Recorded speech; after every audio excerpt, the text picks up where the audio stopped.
নমস্কাৰ ছাত্ৰ ছাত্ৰীসকল আজিৰ এই ভিডিঅ'টোত ক্লাছ 6ৰ গণিতৰ দ্বিতীয় অধ্যায় ইয়াৰে অনুশীলনী 2A টো আলোচনা কৰিম। আগৰ যিখন কিতাপ আছিল তাৰ লগত অলপ কোৱেশ্যনবিলাক চেঞ্জ হৈছে, ইয়াতে অলপ সলনি কৰি দিয়া আছে। বাকি কথাখিনি একে আছিল কিন্তু কোৱেশ্যনবিলাক অলপ চেঞ্জ কৰিছে। এতিয়া আমি অনুশীলনীটো চাম। অনুশীলনী 2A বুলি দিয়া আছে, আগতে অনুশীলনী বুলি দিয়া নাছিল, এতিয়া অনুশীলনী 2A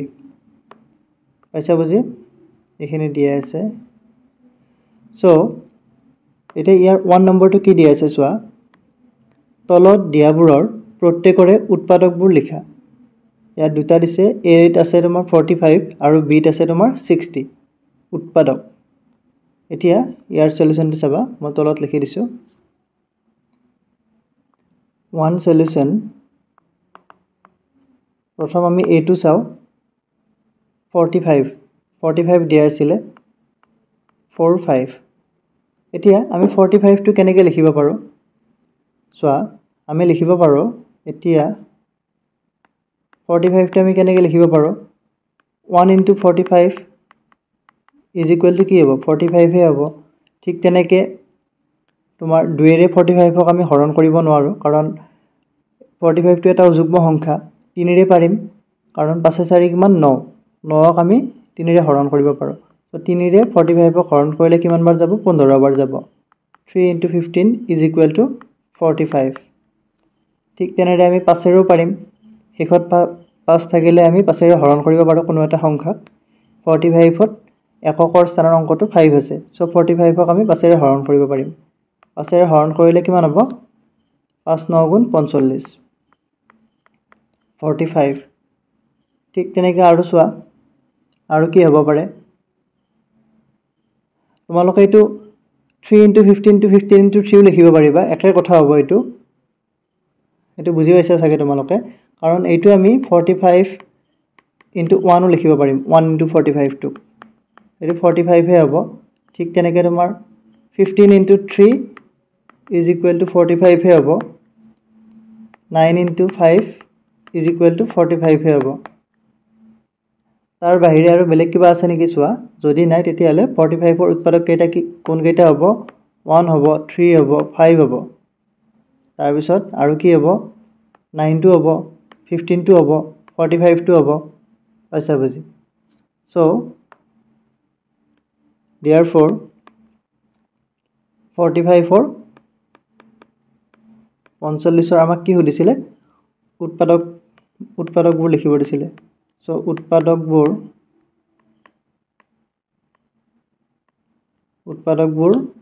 হ'ল, প্ৰথম আমি 1 ৰ পৰা লিখিম 1, তাৰপিছত 3, তাৰপিছত 5, তাৰপিছত 9 হ'ব, তাৰপিছত তোমাৰ 15 হ'ব,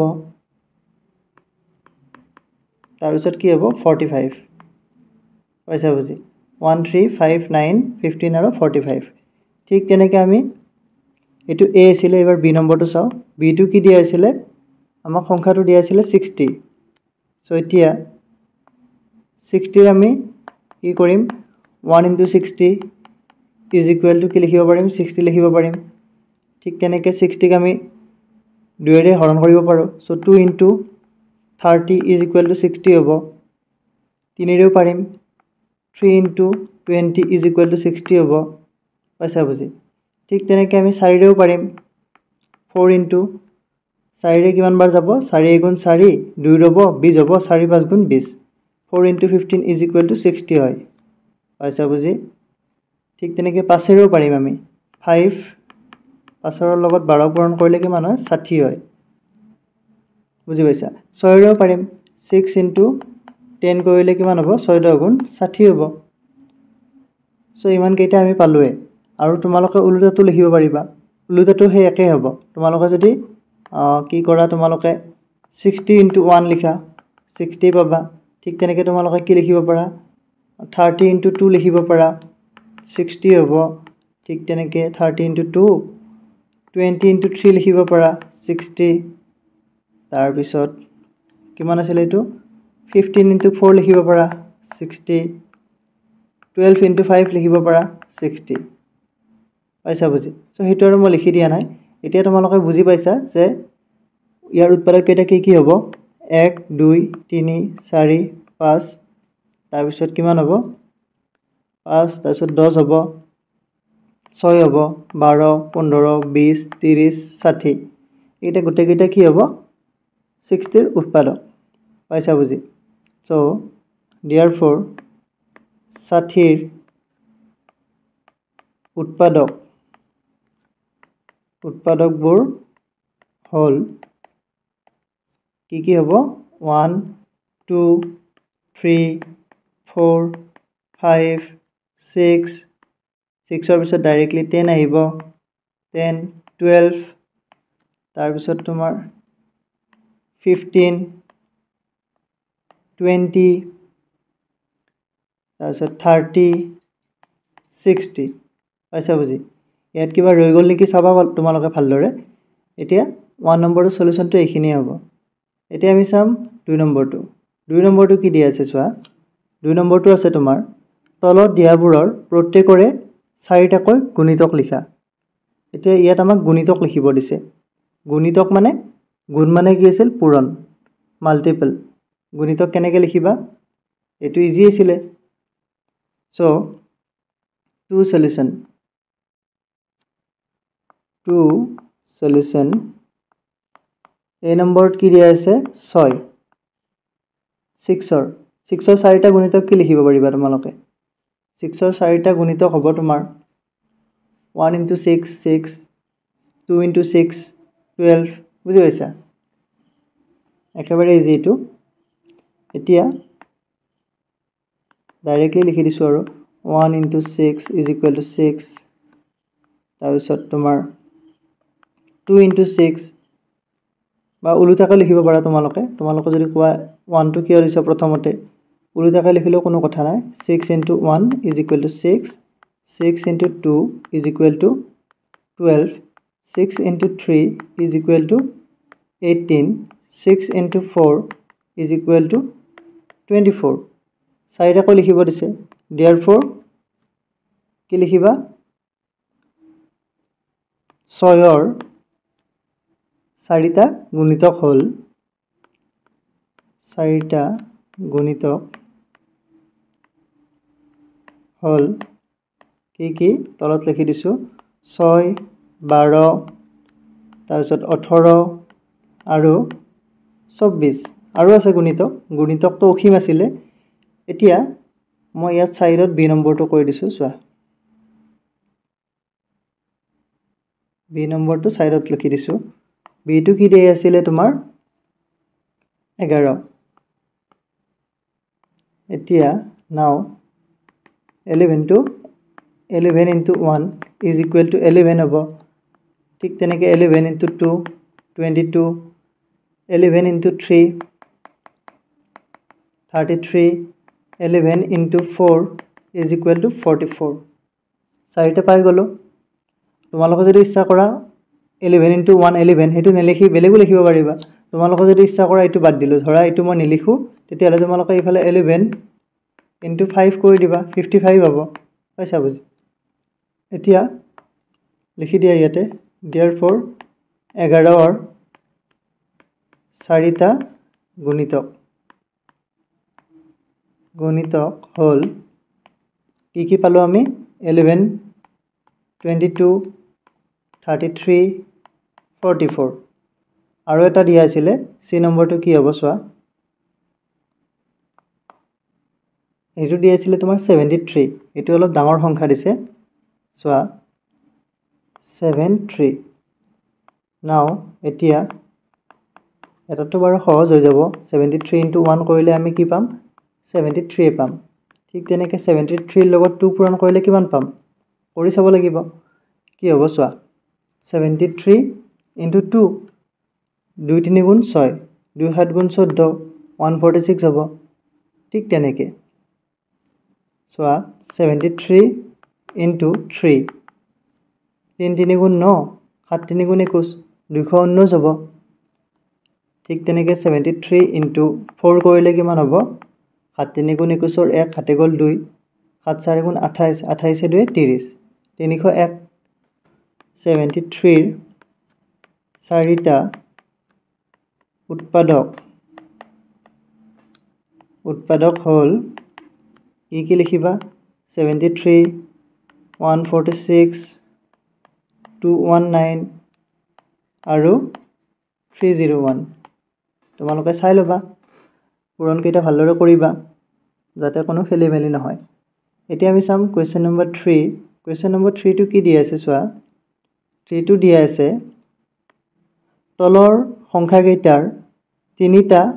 উৎপাদকৰ পূৰণফল হিচাপে লিখা এতিয়া আমাক ইয়াক তিনিটা উৎপাদকৰ পূৰণফল হিচাপে লিখিব দিছে এটো আমি কেনেকৈ কৰিম চোৱা 3 সলিউশন আমাক দিয়া আছিল নম্বৰটো 288 সো এই নম্বৰটো আছে 288 এতিয়া নাও 288 ক আমি কি কৰিব পাৰো আমি 1 * 288 লিখিব পাৰো পাইছা বুজি 288 এ পাম ঠিক তেনেকে আমি এটো কেনেকৈ লিখিব পাৰো 2 * তোমাৰ 1 টো থাকিলে বাৰু 2 এৰেও কৰিব পাৰো এটো 2 এৰে যদি 288 ক হৰণ কৰো কিমান বাৰ যাব 2 * 2 2 4 * 8 2 4 * 8 2 * 144 = 288 হ'ব এতিয়া আমাক কৈছে যে তিনিটা উৎপাদকৰ পূৰণফল হিচাপে লিখিব দিছে এতিয়া চোৱাচোন তোমালোকে 144 টোক কেনেকৈ ভাঙিব পাৰিবা 144 টোক তোমালোকে কেনেকৈ ভাঙিব পাৰিবা 144 টো 2 এৰে হৰণ যাব পাইছা বুজি ঠিক তেনেকৈ 144 টোক তোমালোকে 3 এৰে হৰণ কৰিব পাৰিবা কাৰণ ইয়াত 4 4 8 8 1 9 9 হলে 3 এৰে হৰণ কৰিব পাৰিম আমি 144 ক সো মই ইয়াত কি কৰিম এটো লিখিলুৱে এটো মুছি দিও বাৰু তলত এটো বুজি পোৱাৰ বাবে দিছিলো এটা চোৱা 144 ক আমি কেনেকৈ লিখিম 3 এৰে হৰণ কৰিম ইয়াক 3 এৰে কেইবাৰ যাব 3 * 6 3 3 * 9 3 4 * 12 আৰু 2 হ'ব 14 হ'ব 14 হলে ইফালে 24 হ'ব 24 হলে 3 8 * 24 সো = 144 3 আৰু 48 পূৰণ কৰিলে 144 পাম আমি এতিয়া তিনিটা উৎপাদকৰ পূৰণফল হিচাপে লিখিব দিছে পাইছা না বুজি মই কি কৰিছো তোমাৰ এই 144 টোক আমি এই দুটা পূৰণফল হিচাপে লিখিছো লিখিলে therefore আমি লিখিব পাৰো 288 চোৱাচোন 288 টো আমি কেনেকৈ লিখিব পাৰো 2 * 144 হনে নহয় এটো বাৰু লিখিলে তোমালোকে = 2 * 144 ৰ ঠাইত আমি 3 * 48 লিখিব পাৰিম নে পাৰিম নিশ্চয় সো 2 * 3 * 48 এটো হ'ব তিনিটা উৎপাদক 288 ৰ 144 ৰ উৎপাদক দুটা ইয়াত আমি উলিয়াই লৈছো এটো এইখিনি সো 288 ৰ উৎপাদক তিনিটা হ'ব 2 * 3 * 48 আৰু আছে আমি হেগিটা উলিওৱা নাই সো তোমালোকে ইচ্ছা কৰিলে এটো লাইন ডাইৰেক্টলি লিখিব পাৰিবা এটো লাইন কি কৰিব পাৰিবা তোমালোকে ইয়াত লৈ যাব পাৰিবা পাইছা বুজি ঠিক তেনেকৈ আমি কে নম্বৰটো চাম বি নম্বৰটো চাম বি নম্বৰটো কি দি আছে চোৱা বি নম্বৰত দি আছে 384 এতিয়া 384 টোক আমি কি এৰে কৰিব পাৰো 2 এৰে হৰণ কৰিব পাৰো পাইছা বুজি সো একেৰে কৰিলে সেম থাকিব সো 1 * ইয়াত যদি তোমালোকে উৎপাদকত যদি 1 * 2 * 144 লিখা তেতিয়ালে লিখিব পাৰিবা তিনিটা উৎপাদকৰ পূৰণফল হিচাপে কিন্তু 1 টো লিখা নিলিখা একে কথা সবৰ লগতে 1 টো পূৰণ হৈ থাকে সেই কাৰণে আমি 1 ৰ বাহিৰে কিবা বেলেগ দিবলৈ ট্ৰাই কৰিম কি কৈছো বুজি পাইছা নিশ্চয় 1 লিখিলেও হ'ব বাৰু তিনিটা উৎপাদকে হ'ল কিন্তু তোমালোকে 1 ৰ বাহিৰে বেলেগ দিবলৈ ট্ৰাই কৰিবা এতিয়া মই আৰু 1 * 384 নিলিখো ডাইৰেক্টলি কি লিখিম মই 2 * 2 এৰে 384 ক হৰণ কৰা কি হ'ব 2 এৰে 3 ক এবাৰ যাব 1 ৰব 18 হ'ব 2 * 9 = 18 2 * 2 = 4 2 * 192 কৰিলে কি হয় 384 হয় আৰু তোমালোকে এটো ডাইৰেক্টলি এটা লাইনতে কৰিব পাৰিবা কেনেকৈ চোৱা মই যদি এটো এনেকৈ নিলিখি কেনেকৈ লিখো 384 = মই যদি লিখো 2 * 2 এৰে হৰণ কৰা 384 2 * 2 1 ৰব 2 * 9 = 18 2 * 2 = 4 = 2 * 2 এতিয়া চোৱাচোন 2 ইনটু 192 আছে 192 তোমালোকে 3 দিয়ে হৰণ কৰিব পাৰিবানে চোৱা ইয়াত 9 আছে 10 11 আৰু ইফালে 1 12 12ক 3 দিয়ে হৰণ কৰিব পাৰো অৰ্থাৎ 192ক আমি 3 দিয়ে হৰণ কৰিব পাৰিম সো 3 ইনটু কি লিখিব পাৰিম 3 ৰে কেইবাৰ যাব ইয়াকে 3 6 গুণ 18 1 ৰব পাইছা বুজি 1 ৰলে 12 হল 3 4 গুণ 12 সো 3 ইনটু 64 যদি আমি লিখো 3 ইনটু 64 টু আমি 192 ৰ হলনি লিখিব পাৰো অৰ্থাৎ দেখিছা ইয়াতে তিনিটা পাই গলো আমি 2 ইনটু 3 ইনটু 64 তিনিটা উৎপাদকৰ পূৰণফল পাই গলো আমি ঠিক তেনেকে আমি চাম সি নম্বৰটো দিয়া আছে চোৱা সি নম্বৰটো কি দিয়া আছে সি নম্বৰটো আছে 480 সো এতিয়া ইয়াতো ডাইৰেক্টলি লিখি দিম আমি 480 ইজ ইকুৱেল টু ইয়াকো আমি 2 ৰে হৰণ কৰিম প্ৰথম 2 ইনটু 2 2 গুণ 4 2 4 গুণ 8 240 হ'ব এতিয়া চোৱা ইয়াত কি দিয়া আছে 240 দিয়া আছে এতিয়া 240 হলে 4 আৰু 2 যোগ কৰিলে কিমান হ'ব 6 বুজি পাইছা 6ক আমি 3 ৰে হৰণ কৰিব পাৰিম নে পাৰিম নিশ্চয় সো ইয়াতো আমি কি কৰিব পাৰিম 2 ইনটু 240 টোক ভাঙি দিয়া 3 ৰে কিবা যাব 3 8 গুণ 24 অৰ্থাৎ 3 ইনটু 80 যদি আমি পূৰণ কৰি দিও তেতিয়ালে কি হ'ব 240 হ'ব 240 অৰ্থাৎ 480 is equal to 2 into 3 into 80 তিনিটা উৎপাদকৰ পূৰণফল পাইছা বুজি সো এটো সিম্পল আছিল এইখিনি এতিয়া আমি চাম কোৱেশ্চন নম্বৰ 4 টো কোৱেশ্চন নম্বৰ 4 টো কি দিয়া আছে চোৱা কোৱেশ্চন নম্বৰ 4 টো আছে তোমাৰ 30 আৰু 100 ৰ মাজত থকা 7 ৰ গুণিতকবোৰ লিখা এতিয়া 30 আৰু 100 ৰ মাজত থকা 7 ৰ গুণিতক লিখিব দিছে পাইছা বুজি 7 ৰ গুণিতক কেনেকৈ লিখিবা এতিয়া সো 30 আৰু 100 ৰ মাজত এতিয়া এটো তোমালোকে অলপ ভাবিব লাগিব চোৱা কৰিবলৈ ট্ৰাই কৰিবা তোমালোকে 4 সলিউশন এতিয়া চোৱাচোন 30 আৰু 100 বুলি কৈছে 30 আৰু 100 30 আৰু 100 এতিয়া 7 ৰ গুণিতকবোৰ 7 ৰ পৰা ষ্টাৰ্ট হ'ব 7 14 7 3 গুণ 21 7 4 গুণ 28 7 5 গুণ কিমান 35 এতিয়া আমি 35 ৰ পৰা ষ্টাৰ্ট কৰিম বুজি পাইছা 35 ৰ আগৰ পৰা আমি ষ্টাৰ্ট নকৰো কাৰণ হেতু 30 তকৈ সৰু হৈ যাব সো কি কৰিম আমি চোৱা এইখিনি মুছি দিলো এতিয়া আমি কি কৰিম 7 ইনটু 7 5 গুণ 35 7 ইনটু 5 35 7 6 গুণ 42 7 7 গুণ 49 7 8 গুণ কিমান 56 7 9 গুণ 63 7 10 গুণ 70 7 ইনটু 11 7 11 77 7 বাৰাং কিমান হ'ব 7 বাৰাং হ'ব তোমাৰ 84 84 7 কেৰাং কিমান হ'ব পুৰণা তাহান মুখস্থ কৰিবা 7 3 গুণ 21 ৰ 1 7 গ'ল 2 7 গুণ 7 8 9 91 7 ইনটু 14 কৰিলে কিমান হ'ব 7 4 গুণ 28 ৰ 8 7 গ'ল 2 7 গুণ 7 8 9 98 হ'ব আৰু 7 আৰু যদি 15 পূৰণ কৰি দিও তেতিয়া হলে তোমালোকে 105 পাই যাবা পাইছা বুজি কিন্তু আমাক 100 আৰু 30 ৰ মাজত খুদিছে সো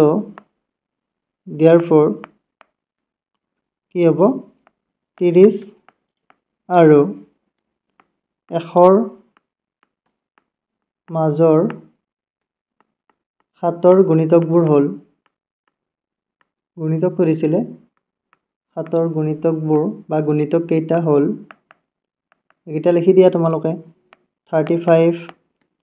42 49 56 63 70 77 84 91 98 এইকেইটা হ'ব তোমাৰ 30 আৰু 100 ৰ মাজত 7 ৰ গুণিতক পাইছা বুজি এইটো তোমাৰ আছিলে কুৱেশ্যন নম্বৰ 4 ঠিক তেনেকে কুৱেশ্যন নম্বৰ 5 টো কি দিছে 80 আৰু 170 ৰ মাজত থকা 17 ৰ গুণিতকবোৰ লিখা এতিয়া 17 ৰ গুণিতক লিখিব দিছে 17 ৰ গুণিতক চোৱা কুৱেশ্যন নম্বৰ 5 ইয়াত 80 আৰু 170 ৰ মাজত থকা কিহৰ গুণিতক 17 ৰ গুণিতক সলিউশন ইয়াটো কি কৰিব লাগিব আমি চাব লাগিব 7 ৰ লগত যদি আমি 5 পূৰণ কৰো 17 ৰ লগত 17 ৰ লগত 5 পূৰণ কৰিলে কিমান 7 5 গুণ 35 ৰ 5 7 গল 3 5 গুণ 5 5 3 8 17 আৰু 5 পূৰণ কৰিলে কিমান হ'ব 85 অৰ্থাৎ আমি ইয়াৰ পৰা ষ্টাৰ্ট কৰিব পাৰিম 17 আৰু 4 পূৰণ কৰিলে নহব সৰু হৈ যাব 7 4 গুণ 28 ৰ 8 7 গল 2 4 গুণ 4 4 2 6 68 হ'ব সো 68 হলে নহব পাইছা বুজি তো তোমালোকে কি কৰিব লাগিব 17 into 5 ৰ পৰা ষ্টাৰ্ট কৰা সো এতিয়া 17 ৰ লগত 5 পূৰণ কৰিলে কিমান হ'ব 7 5 গুণ 35 ৰ 5 7 গল 3 সো 5 গুণ 5 5 3 8 85 ঠিক তেনেকে 17 into 6 কৰিলে কিমান হ'ব 7 6 গুণ 42 ৰ 2 7 গল 4 6 গুণ 6 6 4 10 102 17 into 7 কৰিলে 7 7 গুণ 49 ৰ 9 7 গল 4 7 গুণ 7 7 4 11 17 into 8 কৰিলে কিমান হ'ব 8 7 গুণ 56 6 7 গল 5 তাৰ পিছত 8 গুণ 8 8 5 13 136 ঠিক তেনেকে 17 into 9 কৰিলে কিমান হ'ব 9 কৰিলে হ'ব 9 7 গুণ 63 3 7 গল 6 9 গুণ 9 9 6 15 এতিয়া 170 দিছিলে আমাক সো 17 into 10 কৰিলে কিমান হ'ব 170 হ'ব বুজি পাইছা কিন্তু ইয়াত চোৱা আমাক 170 আৰু 80 আৰু 170 ৰ মাজৰ বুলি কৈছে মাজৰ হোৱাৰ লগে লগে কি হ'ব তোমাৰ 170 টো মাজৰ নহব এটো পুৰা বাউন্ডাৰীতে আছে 172 সো মাজৰ হলে এগিটাই হ'ব 80 আৰু 170 ৰ মাজৰ সংখ্যা পাইছা বুজি সো লিখি দিয়া এতেকে 80 আৰু 170 ৰ মাজৰ 17 ৰ গুণিতকবোৰ হ'ল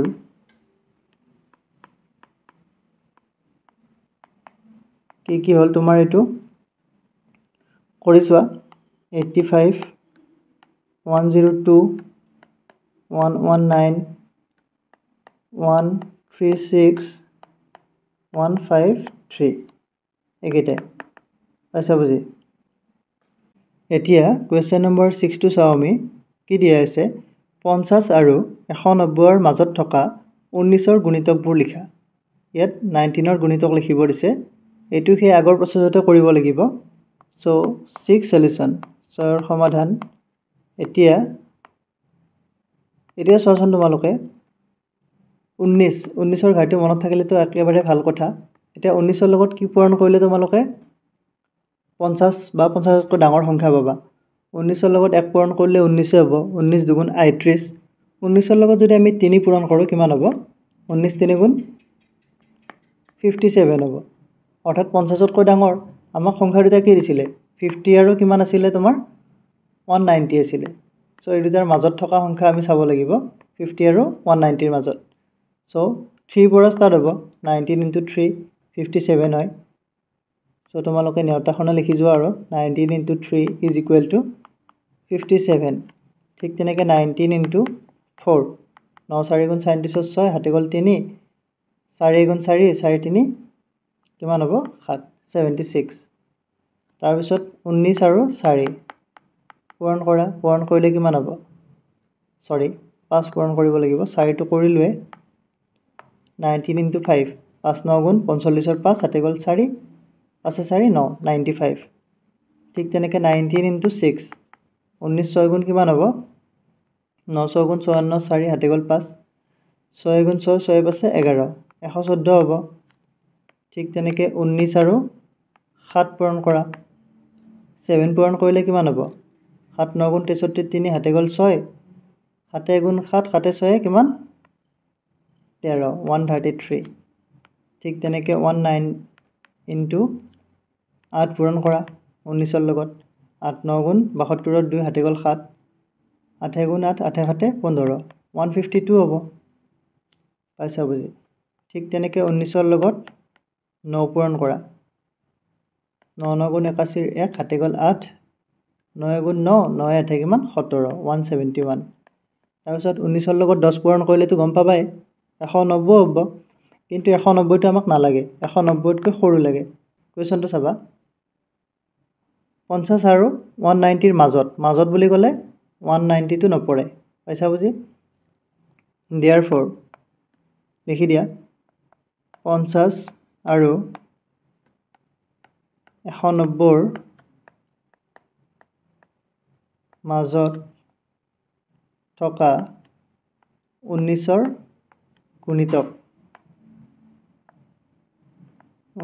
গুণিতকবোৰ হ'ল কি 57 76 95 114 133 152 171 পাইছা বুজি এতিয়া আমি চাম কুৱেশ্যন নম্বৰ 7টো চাম আমি চোৱা কুৱেশ্যন নম্বৰ 7টো কি হ'ব কি দিয়া আছে চোৱা কুৱেশ্যনটো তলত দিয়া প্ৰশ্নবোৰৰ প্ৰতিটোতে 4টাকৈ উত্তৰ আছে শুদ্ধ উত্তৰটোত ৰাইট চিন দিয়া এতিয়া শুদ্ধ উত্তৰত ৰাইট চিন দিব দিছে এতিয়া মই ইয়াতে ৰাইট চিন দি দিম 5ৰ প্ৰথম 4টা গুণিতক হ'ল প্ৰথম গুণিতকটো কি হ'ব 5ৰ 5 গুণ 5 এতিয়া 5 ক'ত আছে ইয়াত আছে 5 তাৰপিছত ইয়াত আছে চি আৰু ডি অপশ্যনত 5টো আছে এতিয়া থাকিলে প্ৰথমটো যদি প্ৰথম 4টা বুলি কৈছে প্ৰথমটো 5 হ'লে দ্বিতীয়টো কি হ'ব 10 হ'ব নিশ্চয় 10 হ'লে ইয়াত 15 আছে এইটো কেনসেল হ'ব আৰু বাকি কেইটাটো এনে কেনসেল হৈ গ'ল অৰ্থাৎ শুদ্ধ উত্তৰটো কি হ'ব শুদ্ধ উত্তৰটো হ'ব তোমাৰ ডিটো হ'ব শুদ্ধ উত্তৰ পাইছা বুজি সো 7ৰ 1টো হৈ গ'ল এতিয়া আমি 2 নম্বৰটো চাওঁ 2 নম্বৰটো কি দিয়া আছে চোৱা 25ৰ মুঠ উৎপাদকৰ সংখ্যা এতিয়া 25ৰ মুঠ উৎপাদক আমি উলিয়াব লাগিব 25 হৈছে 5 * 5 কিমান 25 তাৰ লগত আমি 1টো পূৰণ কৰিব পাৰোঁ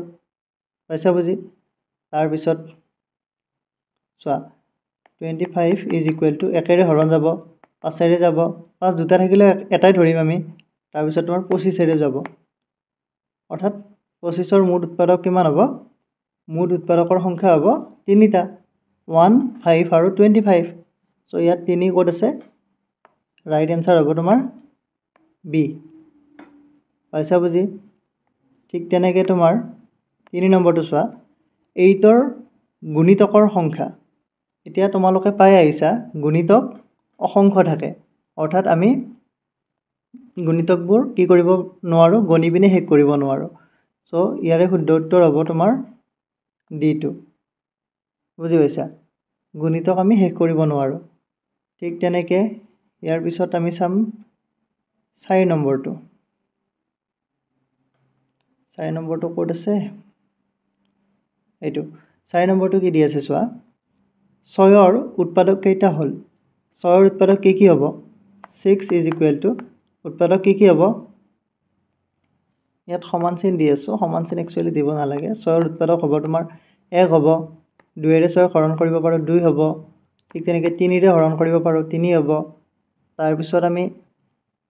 6ৰে হৰণ কৰিব পাৰো সো 1 2 3 আৰু 6 ক'ত আছে চোৱা 1 2 3 6 আছে এইটোত সো ইয়াৰে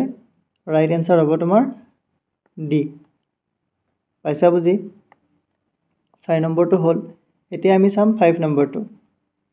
5 নম্বৰটো আছে তলৰ কোনবোৰ সংখ্যা পৰস্পৰ মৌলিক এতিয়া তোমালোকক মই পৰস্পৰ মৌলিক কি এটো ভালদৰে বুজাই দিছো এবাৰ এতিয়া ভালদৰে চেক কৰিলে হ'ল পৰস্পৰ মৌলিক হ'ল যিবিলাক যেতিয়া দুটা এটা জোৰ থাকিব দুটা দুটা সংখ্যা থাকিলে হিয়তৰ যদি গসাউ 1 হয় জিসিডি যদি 1 হয় তেতিয়ালে হেতু কি বুলি ক'ব পৰস্পৰ মৌলিক বুজি পাইছা GCD বা HCF বুলি কয় সো HCF 1 হ'ব লাগিব এতিয়া চোৱা ইয়াত চাৰিটা দিয়া আছে 15 আৰু 17 চাব লাগিব 18 আৰু 81 তাৰ পিছত 30 আৰু 415 আৰু এটা আছে 112 আৰু 113 এতিয়া তোমালোকে তাতে নিয়ম কেইটামানো পাইছিলা এটা নিয়ম আছিল যে যদি দুটা ক্ৰমিক সংখ্যা হয় ক্ৰমিক সংখ্যা হলে কি হয় সিহঁতৰ GCD সদায় 1 হ'ব অৰ্থাৎ হেতু কি হয় পৰস্পৰ মৌলিক হয় সো তোমালোকে এটা এনে গম পালা যে ডি নম্বৰটো পৰস্পৰ মৌলিক হ'ব কাৰণ ইহঁতৰ কি গসাউ কিমান গসাউ হ'ব 1 এই কাৰণে এটো হ'ব পৰস্পৰ মৌলিক পাইছা বুজি এতিয়া 30 আৰু 415 18 আৰু 81 15 আৰু 17 এটো চাও আমি চোৱা 8 সলিউশন এই নম্বৰটো চাও প্ৰথমতে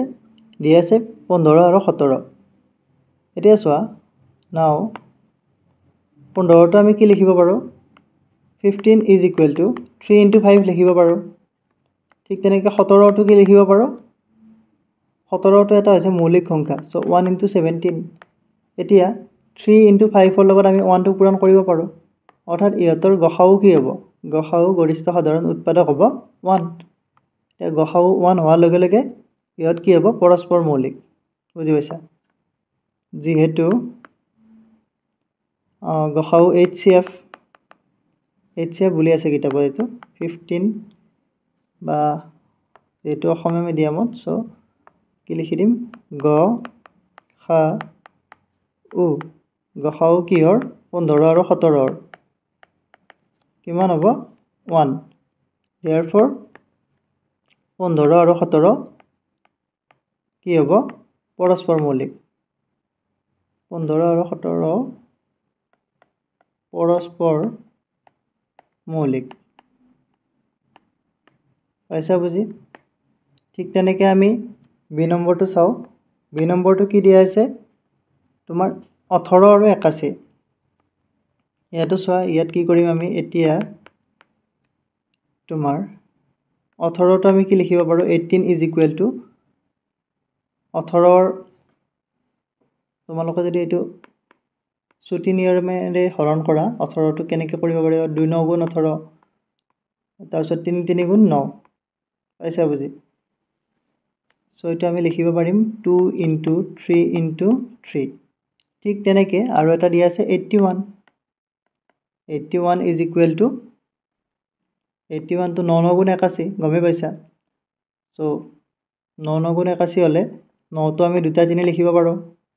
এটো 9 হল তাৰপিছত আৰু 9 অৰ্থাৎ 3 কিমান হ'ব 3 4টা এটো হ'ব 81 এতিয়া তোমালোকে গম পালা ইয়াৰে গৰিষ্ঠ সাধাৰণ উৎপাদক কি হ'ব গৰিষ্ঠ সাধাৰণ উৎপাদক হ'ব তোমাৰ ইয়াত দেখিছা 3 দুটা আছে ইয়াতো 3 দুটা আছে সো আমি দুটা দুটা লম ইয়াত 4টা আছে কিন্তু ইয়াৰ পৰা আমি দুটা লম অৰ্থাৎ 18 আৰু 81 ৰ গসাউ হ'ব তোমাৰ 9 হ'ব 9 হলে কি হ'ব যিহেতু গসাউ 18 আৰু 81 কিমান হ'ব 9 হ'ব therefore কি হ'ব 18 আৰু 81 পৰস্পৰ মৌলিক নহয় বুজি পাইছা সো পৰস্পৰ মৌলিক নহয় বুলি লিখি দিও পাইছা বুজি A আৰু B টো হল ঠিক তেনেকৈ আমি C টো চাব লাগিব C টো কি দিয়া আছে চোৱা C ডাইৰেক্টলি আমি সংখ্যা কেইটা লিখিম বাৰু সংখ্যাটো দি আছে 30 30 টো আমি যদি ছুটি নিয়মেৰে হৰণ কৰো কি হ'ব 2 ৰে 15 গুণ 30 15 ক যদি 3 ৰে হৰণ কৰো 3 5 গুণ 15 অৰ্থাৎ 2 into 3 into 5 হ'ব পাইছা বুজি তাৰ পিছত আৰু এটা আছে তোমাৰ 415 415 এটো কি হ'ব ছুটি নিয়মেৰে হৰণ কৰা 415 ক 5 ৰে হৰণ যাব প্ৰথমতে যেটো শেষত 5 আছে সো 5 ৰে কেইবাৰ যাব 5 8 গুণ 40 1 ৰব 5 3 গুণ 15 83 আছে এতিয়া চোৱা 83 ক আমি কিহেৰে হৰণ কৰিব পাৰিম 83 টো আমি কি পাইছিলোঁ এইটো মৌলিক সংখ্যা পাইছিলোঁ তোমালোকৰ মনত আছে নিশ্চয় চাই ল'বা তোমালোকক চাৰ্ট এখন দিয়া হৈছিলে কিতাপত যদি চাৰ্টখন ভালদৰে চাইছা আৰু মই তোমালোকক সেইখিনি মুখস্থ কৰিব দিছিলোঁ 83 টো কি হয় এটা মৌলিক সংখ্যা সো ইয়াক আৰু আমি সৰু কৰিব নোৱাৰো পাইছা বুজি সৰু কৰিব নোৱাৰিলে এইটো কি হ'ব 415 ইজ ইকুৱেল টু এইটো হ'ব তোমাৰ 5 ইনটু 83 সো ইয়াত চোৱাচোন ইয়াৰে গৰিষ্ঠ সাধাৰণ উৎপাদক কি হ'ব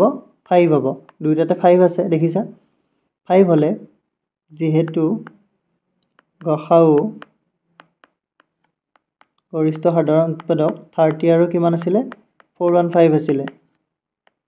5 হ'ব therefore 30 আৰু 415 পৰস্পৰ মৌলিক নহ'ব নহয় পাইছা বুজি কিয় নহয় হেতু গম পালা কাৰণ ইহঁতৰ গসাউ কিমান পালো আমি গসাউ পালো 5 পালো এতিয়া ডি নম্বৰটো চোৱা ডি নম্বৰটো দিয়া আছে তোমাৰ 112 আৰু 113 ডাইৰেক্টলি লিখি দিব পাৰা যেহেতু দুটা ক্ৰমিক স্বাভাৱিক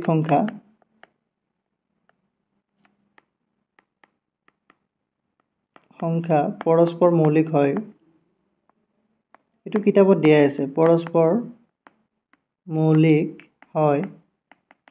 এতেকে কি হ'ব তোমাৰ আমি কি লিখিব পাৰিম এইটো যে 112 আৰু 113 পৰস্পৰ মৌলিক পাইছা বুজি পৰস্পৰ মৌলিক সো এইটো এইখিনি আছিলে এতিয়া আমি চাম কোৱেশ্চন নম্বৰ 9 টো চাও কোৱেশ্চন নম্বৰ 9 টো দিয়া আছে চোৱা কোৱেশ্চনটো চোৱা এটা সংখ্যা 3 আৰু 8 ৰে বিভাজ্য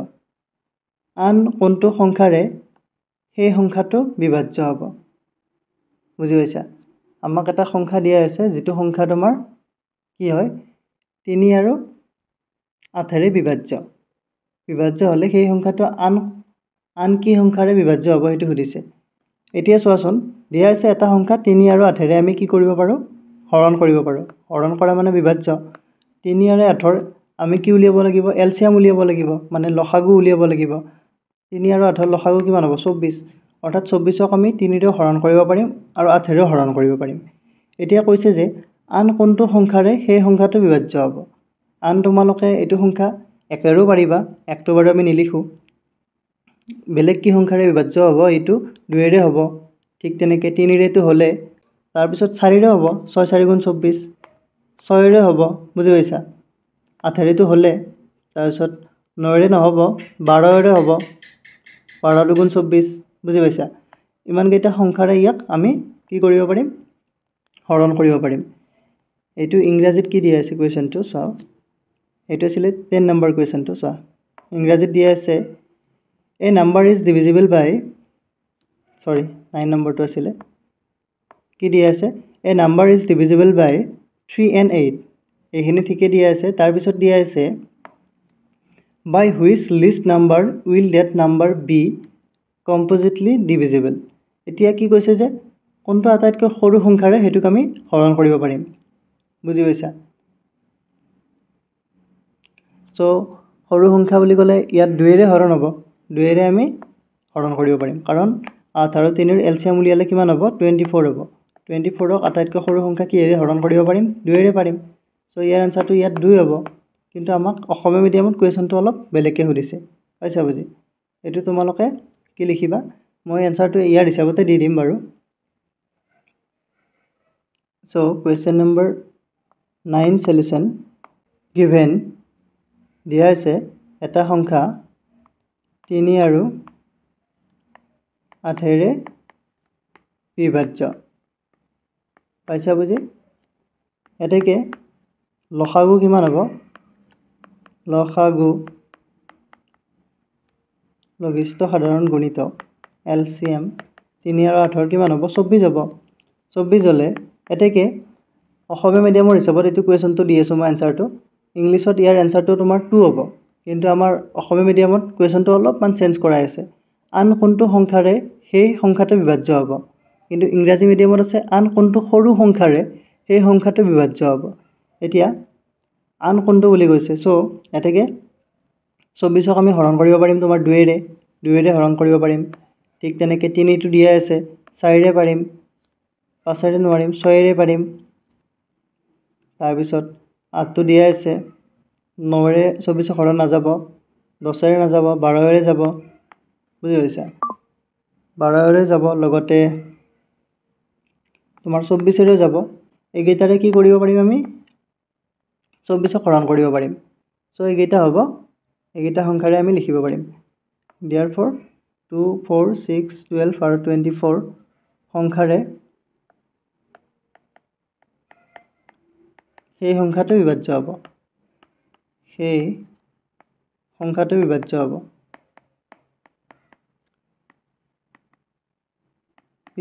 হ'ব কাৰণ যদি 3 আৰু 8ৰে হৰণ যায় 3 আৰু 8ৰ আমি এলচিয়াম উলিয়াম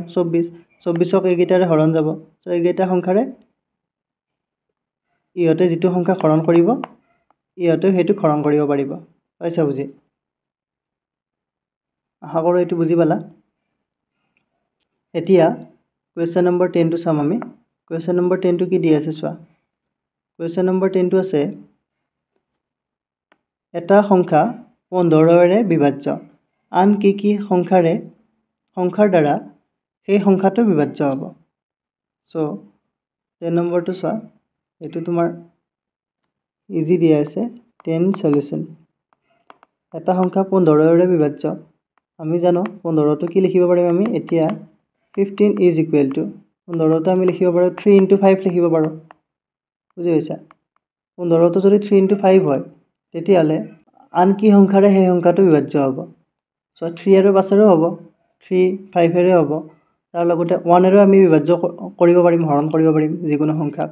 লগতে 15 ৰে হ'ব বুজি পাইছা 15 টোক বাদ দি পিনে তোমাৰ কি হ'ব 1 3 আৰু 5 হ'ব যদি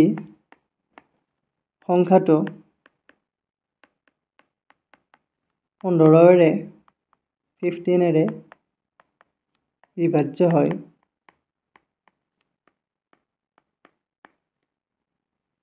তেন্তে সংখ্যাটো কিৰে হৰণ যাব 1ৰে যাব 3ৰে যাব 5ৰে যাব আৰু 15ৰে যাব কিন্তু আমি 15টো নিলিখো কাৰণ আন বুলি দিছে আন কি সংখ্যাৰ দ্বাৰা সো 1 3 5ৰে হৰণ যাব বা বিভাজ্য হ'ব পাইছা বুজি এতিয়া আমি চাম কোৱেশ্চন নম্বৰ 11 কোৱেশ্চন নম্বৰ 11 টো কি দিয়া আছে মৌলিক সংখ্যা হয়নে নহয় পৰীক্ষা কৰা এতিয়া ইয়াত এইকেইটা সংখ্যা দিয়া আছে এইকেইটাক আমি মৌলিক সংখ্যা হয়নে নহয় পৰীক্ষা কৰিব লাগিব মৌলিক সংখ্যা হ'বনে নহব কেনেকৈ পৰীক্ষা কৰিম চোৱা এইবিলাক কোৱেশ্চনৰ এনসাৰ কৰা বিভিন্ন পদ্ধতি থাকে তোমালোকক মই যেটো কৰি দিছো তেনেকুৱাই নহয় যে সেইটো মতে কৰিব লাগিব তোমালোকে আৰু বেলেগ ধৰণেও কৰিব পাৰিবা কিন্তু সব বিলাক ডিসকাস কৰা এটা ভিডিওত সহজ কথা নহয় বা বহুত সময় লৈ সেই কাৰণে আমি সিম্পলি এটা বা দুটা ধৰণে আমি দেখুৱাই দিও যেনেকৈ মই ইয়াত যেটো গসাউ উলিওৱা পদ্ধতি আছে এটো মই ছুটি নিয়মেৰে বুজাই দিছো কিন্তু আৰু বেলেগ পদ্ধতিও আছে গসাউ উলিওৱা তোমালোকে যদি আগতে মোৰ ভিডিও কেইটা চাইছা প্ৰথম চেপ্টাৰৰ যেকেইটা ভিডিও আছে সেইকেইটা যদি চাইছা তেতিয়ালে ভালদৰে বুজি পাবা এতিয়া এইটো বাদ দিও বাৰু এতিয়া আমি চাম মৌলিক সংখ্যা পৰীক্ষা কৰিম প্ৰথম দিয়া আছে 101 এই মৌলিক সংখ্যাৰ কি আছিল মৌলিক সংখ্যাৰ দুটা ফেক্টৰ আছিল দুটা উৎপাদক আছিল উৎপাদক কেইটা আছিল মৌলিক সংখ্যাৰ দুটা আছিল এতিয়া আমি হেতু চেক কৰিব লাগিব যে ইয়াৰ দুটাতকৈ বেছি উৎপাদক আছে নে নাই এতিয়া 101 টো চোৱা 1012 মৌলিক সংখ্যা হ'ব নে নহয় এতিয়া ইয়াক আমি 2 ৰে হৰণ কৰিব নোৱাৰো এটুক 2 ৰে হৰণ কৰিব নোৱাৰো কাৰণ হেকত আছে 1 3 ৰে হৰণ কৰিব নোৱাৰো কাৰণ 1 1 যোগ কৰিলে কিমান হ'ব 2 3 ৰে হৰণ কৰিব নোৱাৰো 4 ৰে নোৱাৰো ইয়াক ঠিক তেনেকৈ তোমালোকে কৰি চাবা 5 ৰে নাযাব হেকত কি আছে 1 আছে 6 ৰে নাযাব 7 ৰে নাযাব সো তোমালোকৰ যদি পুৰণা ডাটাখিনি মুখস্থ আছে তেতিয়াহ'লে গম পাবা যে ইয়াক আমি 101ক হৰণ কৰিব নোৱাৰোঁ বেলেগ সংখ্যাৰে সো ডাইৰেক্টলি লিখি দিছোঁ আৰু এইটো যিহেতু 101ৰ তোমাৰ 1 আৰু 101ৰ বাহিৰে বেলেগ উৎপাদক নাই বা এনেকৈ লিখিব পাৰা 101ৰ তোমাৰ দুটা উৎপাদক আছে সেইকাৰণে কি হ'ব এইটো এটা মৌলিক সংখ্যা হ'ব এতেকে 101 এটা মৌলিক সংখ্যা পাইছা বুজি মৌলিক সংখ্যা তাৰ পিছত কি দিয়া আছে বি নম্বৰটোত আছে 117 117 টো আমি কি কৰিম চোৱা এইটো তোমাৰ একেৰে হৰণ যাব দুইৰে নাযায় তিনিৰে চোৱা তিনিৰে যাব পাৰে নে নাই 7 একে কিমান 8 8 একে 9 এতিয়া আমি যদি তিনিটা যোগ কৰি দিও অংক তিনিটা 117 ৰ এই তিনিটা যোগ কৰিলে কিমান পাম 9 পাম 9 পালে 9ক তিনিৰে হৰণ যায় 9ক যদি হৰণ যায় তিনিৰে তেতিয়াহ'লে 117কো তিনিৰে হৰণ কৰিব পাৰি সো ইয়াত লিখি দিয়া নাও এতিয়া তোমাৰ 117 is equal to 3 into তিনিৰে যদি হৰণ কৰোঁ কি হ'ব 3 3 গুণ 9 2 হ'ব 3 9 গুণ 27 3 into 39 সো এইখিনি লিখি দিয়াৰ পিছতে আৰু বেলেগ লিখিব নালাগে কাৰণ ইয়াৰ উৎপাদক দুটাতকৈ বেছি হৈ গ'ল লিখি দিবা যিহেতু 117ৰ উৎপাদক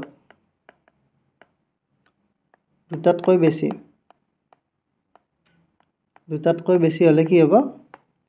এতেকে 117 মৌলিক নহয় তোমালোকে মৌলিক সংখ্যাবিলাক মুখস্থ কৰি থৈ দিবা চাৰ্টখন ভালদৰে বনাবা তোমালোকে কিতাপত 100 লৈকে পাই গৈছা 100 লৈকে তোমাৰ 25 টা মৌলিক সংখ্যা আছে থাকিলে তাৰ পিছত আৰু বাকি যিখিনি তোমাৰ 200 লৈকে চাই থৈ দিবা 200 লৈকে কিমান মৌলিক সংখ্যা আছে তোমালোকৰ বাবে ভাল আৰু এইটো এতিয়া আমি চাম সি নম্বৰটো দিয়া আছে 233 এইটো মৌলিক সংখ্যা হয়নে নহয় আমি চাব লাগিব এতিয়া চোৱা মৌলিক সংখ্যা চোৱাৰ আৰু উপায় আছে হেতু তোমালোকে পিছত ভালদৰে পাবা ধৰা তোমাৰ বৰ্গমূলৰ দ্বাৰা মৌলিক সংখ্যা উলিয়াব পাৰি এইটো তোমালোকে পিছৰ ক্লাছত পাবা বাৰু এতিয়া এইবিলাক বুজি নাপাবা তোমালোকে অলপ ডাঙৰ হলে পাই যাবা এতিয়া চোৱা 233 ইয়াকো আমি কি কৰিব পাৰো দুইৰে হৰণ কৰিব নোৱাৰো তিনিৰে পাৰিম নে নাই চাব লাগিব 3 3 6 6 2 8 8ক তিনিৰে হৰণ নাযায় ঠিক তেনেকৈ ইয়াক 4ৰে আমি নোৱাৰিম 4ৰে কৰি চাব পাৰা 4 5 গুণ 20 3 হ'ব 33 হ'ল সো নাযাব 5ৰে হৰণ নাযায় 6ৰে কৰি চাব পাৰা 6ৰে কিমান হ'ব 6 3 গুণ 18 6 4 গুণ 24 তিনিবাৰ দিলো 18 5 হ'ল 53 নাযাব তাৰ পিছত 7ৰে 7 3 গুণ 21 23 হলে নাযাব 8ৰে নাযাব ঠিক তেনেকৈ 3ৰে নগলে 9ৰে নাযাব বুজি পাইছা সো 10ৰে তো নাযায় ঠিক তেনেকৈ তোমালোকে 11ৰে ট্ৰাই কৰা 11ৰেও নাযাব সো তোমালোকে ট্ৰাই কৰাৰ পিছত গম পাবা যে আমি 233ক বেলেগ সংখ্যাৰে হৰণ কৰিব নোৱাৰিলে কি হ'ব এইটো এটা মৌলিক সংখ্যা হ'ব সো তোমালোকে কি লিখিবা এইটো 233ৰ 1 আৰু 233ৰ বাহিৰে বেলেগ উৎপাদক নাই বেলেগ উৎপাদক নাথাকিলে কি হ'ব